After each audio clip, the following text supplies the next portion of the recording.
नमस्कार मित्रांनो, मराठी भाषा संवर्धन पंधरवडा निमित्त ग्रंथालयाद्वारा आयोजित निबंध आणि प्रश्नमंजुषा स्पर्धेचे आयोजन शिवाजी विद्यापीठातील तंत्रज्ञान अधिभागामध्ये दिनांक 28 जानेवारी आणि 29 जानेवारी रोजी करण्यात आले आहे. या होणाऱ्या निबंध आणि प्रश्नमंजुषा स्पर्धेबाबत कोणत्या नियम व अटी आहेत याबद्दल माहिती पाहूया. या स्पर्धेसाठी विषय देण्यात आलेले आहेत अनुक्रमे महाराष्ट्राचा सांस्कृतिक वारसा व त्यातील मराठी भाषेचा वाटा, राष्ट्र म्हणून आपल्या पुढील आव्हाने, आर्टिफिशियल इंटेलिजन्सचे जीवनावरील परिणाम आणि शाश्वत विकास काळाची गरज इत्यादी विषय देण्यात आले आहेत. निबंध स्पर्धा तंत्रज्ञान अधिभागामध्ये आयोजित केली आहे. निबंध लिहिण्यासाठी 90 मिनिटांचा कालावधी दिला जाईल. स्पर्धेसाठी शब्दमर्यादा 800 ते 1000 शब्द अशी राहील. निबंध हा स्वहस्ताक्षरात असावा. निबंधातील संकल्पना स्वतःच्या असाव्यात व स्वलिखित असाव्यात.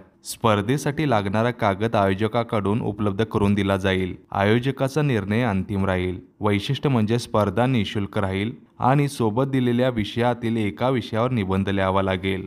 सर्व सहभागी स्पर्धकांना सहभाग प्रमाणपत्र दिले जाईल आणि गुणानुक्रमे प्रथम 3 पारितोषिके दिली जातील. याची सर्वांनी नोंद घ्यावी. ही स्पर्धा दिनांक 28 आणि 29 जानेवारी रोजी खोली क्रमांक 113 मध्ये दुपारी 3:30 वाजता आयोजित करण्यात आली आहे. याची सर्वांनी नोंद घ्यावी. मित्रांनो, नोंदणीसाठी तुम्ही या रजिस्ट्रेशन लिंकचा वापर करा.